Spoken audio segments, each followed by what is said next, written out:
I still have it. I'm still recovering, but by my whispering voice, I am definitely doing a little bit better. The first day I had COVID, I couldn't, like, my speech was really bad, very raspy, and I couldn't even whisper. But now I'm doing fine, and so I felt down for a video. Alright, so first I'm going to go ahead and start with a couple of my favorite movies that I have here. All of the Harry Potters in disc. The original 2001, 2002 movies. The Harry Potter and the Sorcerer's Stone, and Harry Potter and the Chamber of Secrets. Now I'm not the biggest fan of these two movies. Now I think that Chamber of Secrets is actually pretty good compared to Sorcerer's Stone. But Sorcerer's Stone is just it's so outdated. And it's really hard to watch nowadays, unless you're like some super diehard Harry Potter fan. I would say that I am a really big Harry Potter fan. You know, I absolutely fanboyed when I went to Universal Studios. I went to rode the Gringotts ride and all that. And went to that village. I forgot the name of it. You know, I say I'm a Harry Potter fan. I forgot the name of the village. But anyways, you know, I got this copy in about, I think it was 2014. Is when I first got this copy and I was allowed to actually watch Harry Potter. I got it for my birthday from my grandpa. And my mom used to not let me watch it because we're a very Christian family.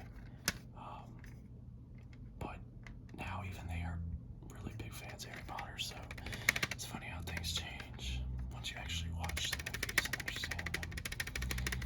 But I really, you know, these are nostalgic, but not necessarily to me because I never watched them when they actually came out. I was 1 year old when they came out. And I was 2 when Chambers of Secrets came out. So I didn't really get to grow up with these movies. Pardon me. So yeah, there's this one. I think that disc form makes a lot of good sounds. Alright, so next up we have Harry Potter, The Prisoner of Azkaban, and Harry Potter, The Goblet of Fire. Personally, my two favorite Harry Potter movies. I absolutely love Prisoner of Azkaban, and when they changed the directors, I thought it was such a great idea because you can really tell the quality difference in them. You go from Chamber of Secrets, which still has the original Dumbledore and very old kind of movie style. Then you jump into Prisoner of Azkaban. I think it was 2004, and it's like just way different.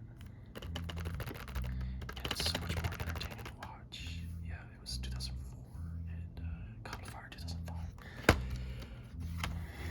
And I really thought Goblet of Fire was also super good.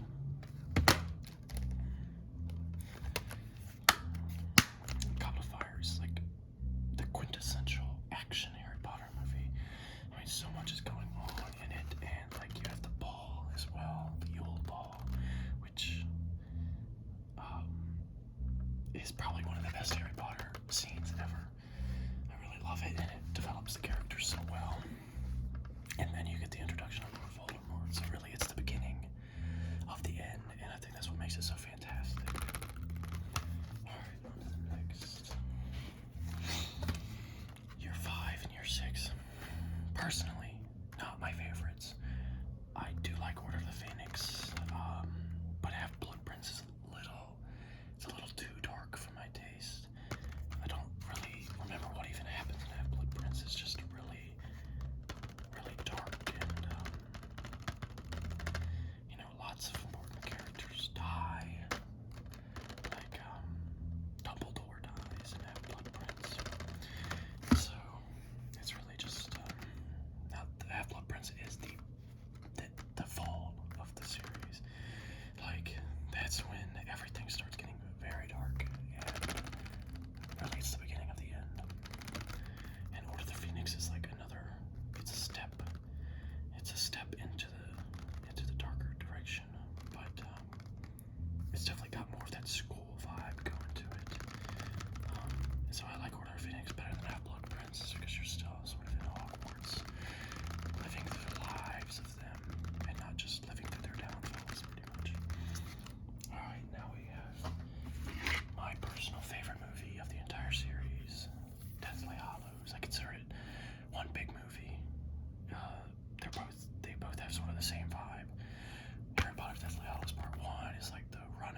pretty much, I think all they did, like this is a really small album.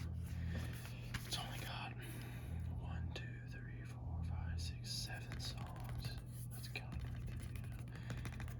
But I think they're a pretty interesting band, you know, if you've never heard them and you kind of like Japanese rock or like almost, it's almost like a pop rock, then I think you should check out this band. I don't even know where I got this from, but I have it, so I actually do listen to this band from time to time again. I think they're pretty good, just chill band to listen to. Alright, next up is this. I'm not even sure what this is, or where I got it from. Let me go ahead and open this. Might be loud. Oh, it's a Canaboon album. CD1, Bokuga, GD, Dashitara, Driver, Amushito, Jianki, and Fighter. I think everyone knows who Canaboon is if you watch anime. You know, they made the, I think it was the intro to Naruto. I think that's what it was. I think that's Canaboon. And they do really big anime introductions and outros and stuff. I don't know why it doesn't have a case, but I do like Canaboon. They're pretty interesting sound, but it's definitely a bit of a nerdy band, I'd say. I don't really listen to them that much because I don't like anime that much, so I don't really have a connection to the music, and I don't really understand also why they are so popular. There's definitely better Japanese bands out there, but Canaboon it's alright. Alright, next up. Next up we have the limited edition box for Skyrim. Just the box, not the game. I don't think I have a disc version of Skyrim anymore. I don't know what happened to it because once I bought the special edition that came out on Xbox One, I think I either gave away my solid copy or I just lost it because I never really played it on that. But I think this looks sick. This is a really cool box. Though I don't like what they did with the interior. It's all just plastic, you know, cheap plastic. And also the stuff in the inside is gone, so I don't know what was supposed to be in there. But this is a pretty cool box art.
This is a truly fascinating DVD.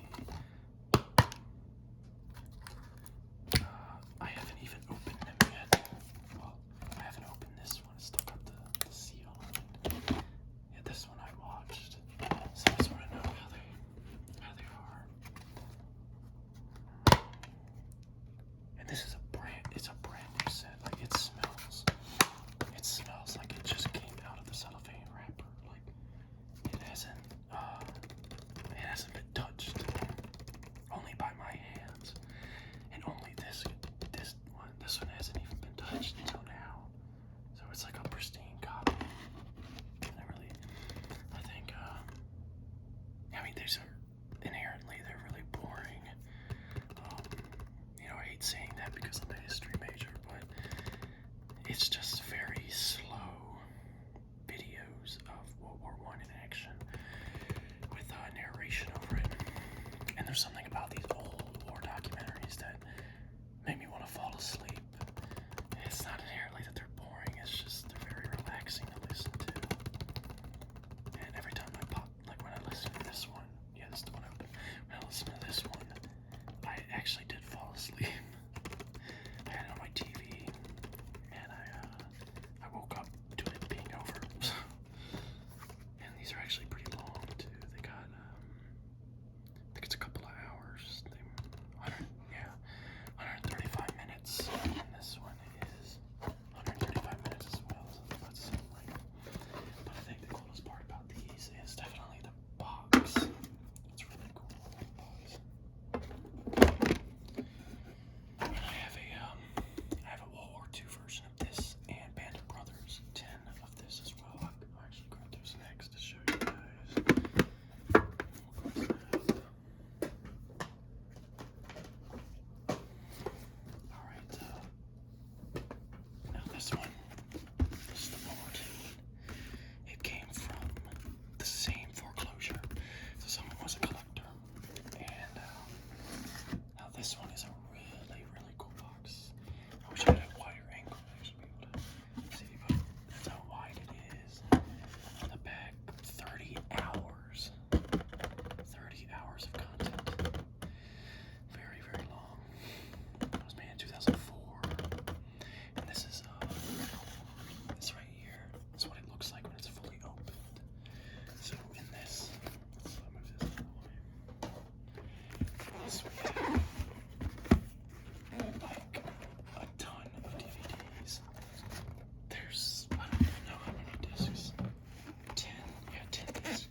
Xbox anymore. Really not at all. But I had these games from the times that I did play. So I used to always get physical copies of games because I like to collect them. I didn't like digital games, but now I only get digital games. Alright, so first off we're gonna have AC Syndicate, or Assassin's Creed Syndicate. Very fun game. When it came out in 2015, it was interesting. It was before the time of Assassin's Creed Origins and Assassin's Creed Odyssey, so it still maintains that old formula of the Assassin's Creed franchise, and I really like it. But nowadays, it's pretty outdated feeling. It's definitely a middle ground kind of game. It's in between the split between the traditional franchise like Assassin's Creed 1, 2, 3, 4 into the modern franchise, and so it's definitely a little bit hard to play, I would say. Oh no, this came out. No, it did came out in 2015. Okay, but yeah, it was pretty good. I liked it, and it's different than Assassin's Creed Unity, which I think came out before this, and that game was a whole mess. So they almost tried to do something new to repair their image, I guess, Ubisoft, by making this game. But it was fun to play, but I definitely can't go back to it. And I tried on PC. I'm now a PC gamer, and I can't really play it anymore. There's just something about it. It's really old feeling. Alright, next game. Battlefield 1. This was the only Battlefield that I actually had fun playing. I don't like multiplayer games, like big major multiplayer games. These, well, not MMOs, but like multiplayer battle simulators. I guess Battlefield is the origin of the battle royale. I don't know. But I never really enjoyed these. I mostly played this one for the campaign. I really like the campaign, which is that's definitely a taboo thought because most of these games are not played for the campaign. They are played for the multiplayer, and that's mostly what everyone cares about. So by saying that I play specifically for the campaign, it's a little bit unbelievable, but it's true. Like, I don't like the multiplayer, but I had fun playing this game with Easy Breeze ASMR. Back in the day, in like 2016, when did it come out? 2016. Yeah, back in 2016 when I got it for Christmas, we played quite a bit online, and it was really fun, I would say, but definitely not something I played a lot. And nowadays, this game is practically dead. No one plays it, but none of the new Battlefields are any better. To be honest, they're actually way worse. I think this was really good compared to the old Battlefields, and this is actually the only Battlefield that I've ever owned on disc, or ever owned in general. Much like Call of Duty games, I've only ever owned Call of Duty Black Ops 3, but yeah, this game just never really cared much about the multiplayer. Now on to the next game. We have Battlefront 2. Now, in my opinion, I don't like this game. I liked the Battlefield 1 so much, but this game, there was something about it. I don't know, maybe it's the prequels, but there was something about it that I hated, and I could not play it. It was very, very, very, very boring. I played the campaign, of course, but the multiplayer I never got into because my friend didn't have this game, so we couldn't even play together. But I think nowadays this game is actually really good. It's really cheap, and you can get a lot out of it for the price, I would say. But when I got this, it was $60, and I gotta say, like, it was not fun. I was struggling so much with the game, but here I am. Still have it. I beat the campaign, never played the multiplayer, so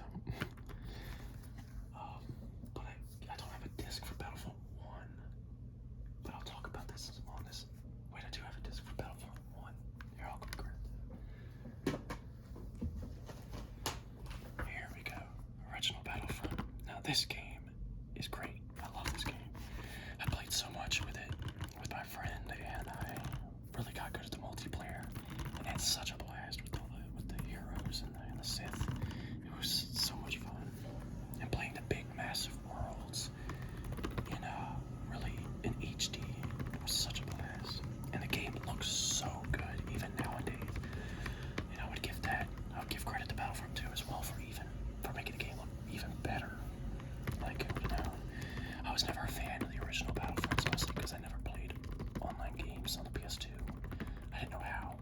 So, yeah, but I mostly played skateboarding games back in that day, but I'm glad they decided to remake it, because this really defined a period in my life in 2015, when I was like really into gaming, and I played so much stuff on Xbox. This game really was a masterpiece in my book. It was so much fun. Alright, next game. Everyone knows this game, Grand Theft Auto 5. This is the original 2015 copy, but the 2014 copy, but I also have I think I have the 360 copy, but I don't know if I have it with me. But I've been playing this game since it came out on day one, pretty much in 2013, and I had to get this for Christmas of 2014 because I really wanted to play it again. And I gotta say, this is the quintessential way to play the game. Do not play the 360 version if you haven't played it before. It's really bad. But yeah, I mean, everyone knows everything about GTA 5. It's the best-selling game ever. I think. Well, Minecraft, probably. But yeah, it's definitely one of the best games ever created, story-wise, graphic-wise, and I still play it every now and then. The Grand Theft Auto Online. I have it on PC now, and I play Grand Theft Auto Online. And, it's still fun, but it's definitely an outdated game, and they need to hurry up with the Grand Theft Auto 6. Alright, next game. Now, one of my least favorite franchises in the entire world. And I really don't understand why people buy these games. And I also don't understand why I have this game, but drumroll, Madden. Madden is so bad. Look, it's still in the cellophane. Yeah, like I haven't even opened it. And I got this in 2014 for Christmas. I got this in 2014, and I never opened it. I have given so much less of a shit about this type of game. I hate it. I hate this type of game. Yeah, but rip John Madden right there, but I don't like football, and I don't like sports games, so that is why it's still in its cellophane. I could honestly sell this probably for like $2, which is probably why I still have it, because there's no need to sell it, because no one likes buying old Madden games, because they're all the freaking same anyways. So their market value is very, very low. They're definitely some of the cheapest games you can buy nowadays, except for the new ones, which are still $60. Alright, so next game. Fallout 4. Best game. Best Bethesda game, I think, next to Skyrim. Definitely on the level of Skyrim. Not many games have gotten there, but Fallout 4 got there for me. I love this game. Love it, love it, love it, love it, love it. Everything about it. It is the only Fallout game that I've ever actually liked. And I don't know why. I think it's just the freedom the game gives you. Like, you can really do whatever you want, whenever you want. And it's such a blast. I've put in probably about 1,000 hours in this game since it came out, and in the first year I put in 700 hours, and I've still been going back to it every now and then to play some. But it is seriously so fun. People have a lot of gripes with it. Oh, speaking of it, the disc is currently in my Xbox, so yeah. I think I was playing it recently, I don't know. But yeah, I mostly play this on PC now though, because the Xbox version does not run very well.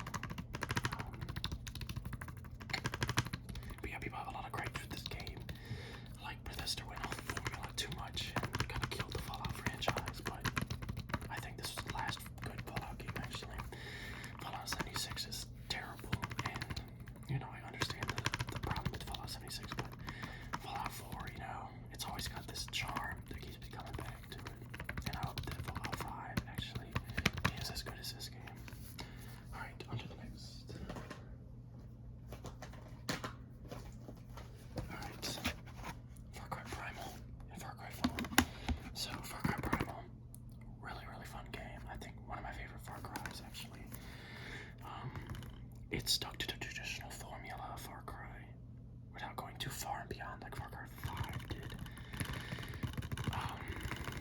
But it managed to be extremely different and really fun, even though it still felt like Far Cry 4 or Far Cry 3. And it was so interesting, and I 100% in this game. This was actually my first ever game that I 100% in. And so it holds a special place in my heart. And I did a lot of mountain adventures in 2016 when this game came out. It's so, I really loved the primal aspect of it. I got super immersed in it. And I think I was 17 when this came out. But yeah, it was super fun game. I got all the achievements and did everything in it. But I haven't played it since, so I don't know how well it holds up. But I beat it in 2016 and haven't played it since. But it's definitely worth a play if you haven't before. Alright, Far Cry 4. You know, never really liked this game. I kinda hated it, to be honest. I have a bad thing for this game. First off, I don't like the environment. Everything is so dirty, and like the graphic style is in between Far Cry 3 and Far Cry Primal. And I think it's really trying too hard with the graphics that makes it just look so dirty and grungy.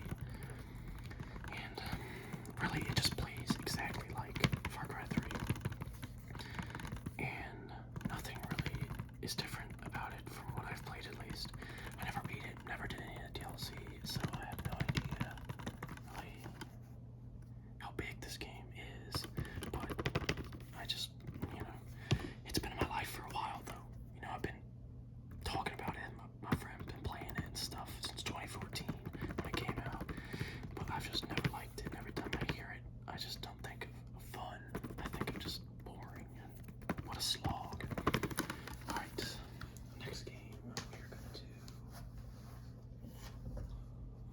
Assassin's Creed Ezio Collection. Now, this is a weird one. I don't know why they did this, because it's really not even remastered graphics. It's just they're in a bundle. They all sort of look the same, to be honest. Like, they run better, but oh, that movie. I forgot that movie existed, but it was alright. Very forgettable.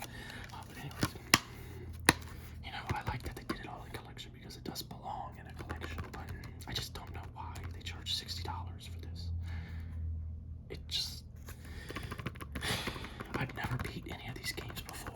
The farthest I've gotten is in Assassin's Creed 2, but I've never even touched the other ones, so I can't judge the games themselves. But I do know why Assassin's Creed 2 is so popular, because it's truly like the quintessential Assassin's Creed classic. Like, it's the best of that era of Assassin's Creed, and I can see that when I play the game, because Assassin's Creed 1 was really bad and has not aged well at all, but AC2 actually has aged well. When I got this and I played Assassin's Creed 2 again, it was fun, I would say, but I just never got into them. Never could complete them. So yeah, that's it for that. I even forgot I had this game. Alright, now the most disappointing game ever. No game subscription required. Yeah, that's bullcrap. But I played this game thinking that it was a Skyrim story kind of game. But no, I was severely disappointed. And that's just my fault, you know, it's an MMO. I played about 100 hours of this game on Xbox, but it just was not a good time. It was so very grindy, and I had just about no fun. I played with my friend one time, or a couple of times, and we played really late, doing one dungeon. It would take us like 10 hours, because the game was just such a slog. But yeah, I got nothing else really to say about this game. I have it on PC now, and it's much more fun. But I think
it's definitely a very fun sandbox. It's like you can do so much stuff, but it almost plays just like GTA 5.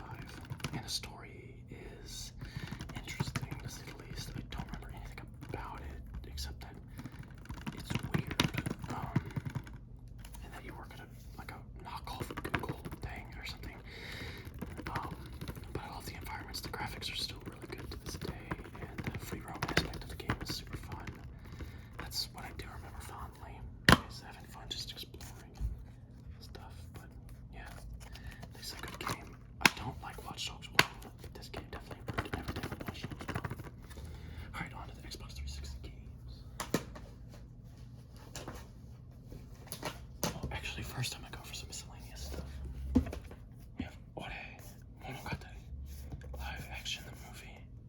Oh, I don't even can see that. Yeah. I got this from my friend. Actually, I got it from Easy Breeze ASMR. You can check him out. But I like this movie, and I never actually, when I first watched this, I didn't know who Mei Nagano was, right there. But now that I've seen her, she was actually a contestant on Terrace House, this Japanese reality show that I'm a huge fan of. And so I found it interesting that she was an actor on here. So yeah, and then this is just a live action anime of, I think, My Love Story is what it's called. Yeah, I think that's literally what it says. Or they want about the video. It's like My Love Story or Your Love Story or something. But yeah, this is an interesting movie. It came straight from, I think, Taiwan. Kind of a weird country for this type of thing to come from, but yeah, it was a fun movie, and it's backwards, of course. I don't know why they do this, even with movie DVD discs. Like, but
it holds up even today. It's probably not the Xbox version, but the PC version does hold up really well. Then we have this really bad game, Civil War Nation Divided. So I asked my brother to buy me the new Call of Duty, and he didn't know what I was talking about. And so he bought me Civil War Nation Divided. Which, at the time, I think it was 2010, this game was so bad, and I haven't played it really ever since then. So, it was a huge mistake on my brother's part that he bought me this game. This was just a complete accident, but yeah, not fun, not fun. Alright, next game, and the last game, actually. Grand Theft Auto 4, classic game, 2008, really fun game.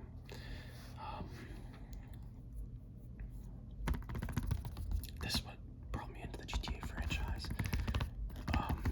Actually, no, GTA Liberty City Stores on the PSP brought me into the GTA franchise, but this one definitely brought me onto the console, and it's super, super fun. Today, it does not hold up well, at least in my opinion. Some people seem to think it's better than GTA 5, but I just don't know how that's even possible.